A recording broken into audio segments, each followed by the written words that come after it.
Hello and welcome back to the Entertainment Vortex. We are at Brennan Theaters today watching Sicario, Day of Soldado. This is a sequel to Sicario, which came out a couple years ago. It still has the main stars in it. You've got Benicio del Toro, Josh Brolin. Emily Blunt was in the previous movie, not in this one, but the main two characters are there. I actually hadn't seen the first Sicario until last night. I watched the first Sicario specifically to keep it fresh in my mind going into this one. It's a movie I'd always wanted to see, but I had missed it in theaters. We had watched something else that week and didn't review it. And going up to this, I was excited. Watching the trailer for the new movie made me that much more excited to see the original movie because it's so intriguing. First of all, the way they do the trailer with the sound beats is amazing. But second of all, it just seems so interesting what they're doing. This like edge of your seat thriller. So watching the first movie, this is not a review for the first movie, but I enjoyed it quite a bit. So going into today, I had pretty high expectations. I will say that this movie is extremely entertaining if you liked the first movie because it has a very specific style to it. It's a little bit of a slower burn. It's a little bit of a throw a bunch of information at you at once and you're trying to decipher it all at the same time as you're following the movie. It's a very specific type of movie. And I have a feeling that this is going to need to have a specific type of viewer. The more serious viewer.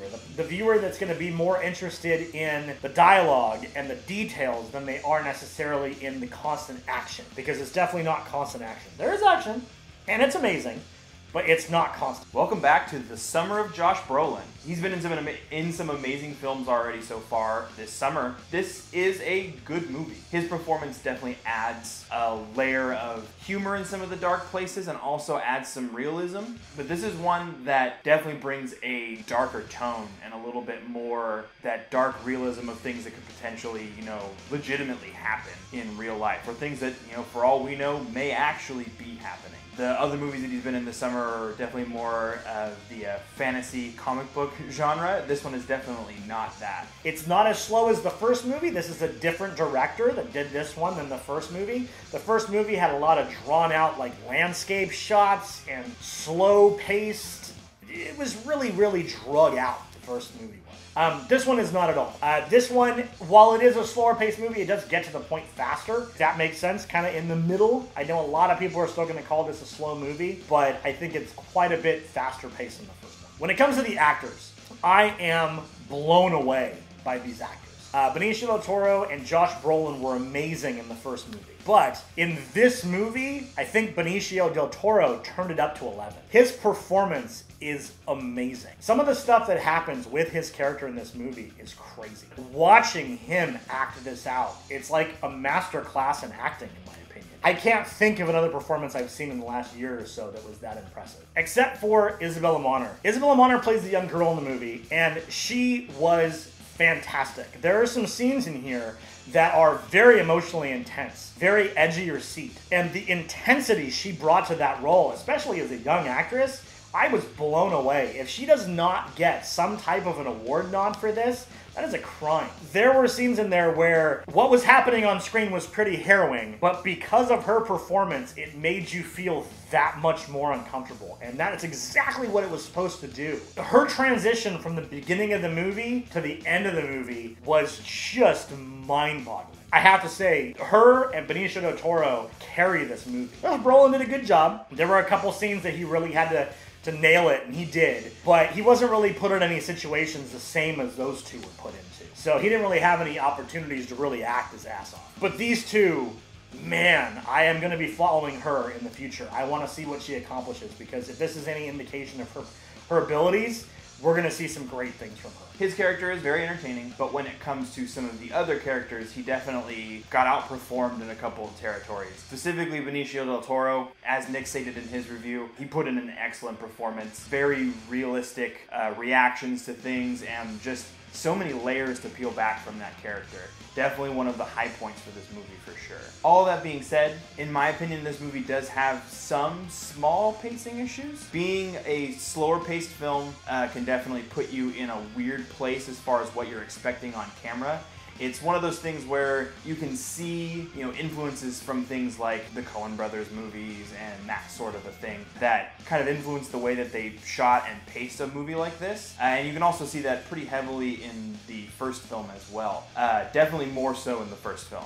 There aren't a lot of moments where you feel like you're bored or you feel like it's not moving fast enough. To me, there was a specific section of places where it felt like this the most. Without giving too much away, there is I'd say pretty close to a third of the film that's dedicated to a group of coyotes. Now, coyotes are people who ferry people across the border from Mexico to the United States. This section, while it does have its payoffs later, did feel a little weird and out of place. There are some potentials that they may have lost during that section of time if they had potentially chosen a better lead for that section. I'm not sure what the actor's name is. It's a young kid. He just seemed out of place. He just didn't seem like he fit. And that's a problem when you're supposed to be suspending your disbelief during these sections. I mean, it's a movie that's supposed to be based pretty heavily in realism, and it didn't feel very real for me. It's not that his performance was crazy over the top. It was more that it didn't seem like they gave him a lot of direction. It was something where he just seemed kind of blank most of the time. Like his expressions just weren't as vibrant,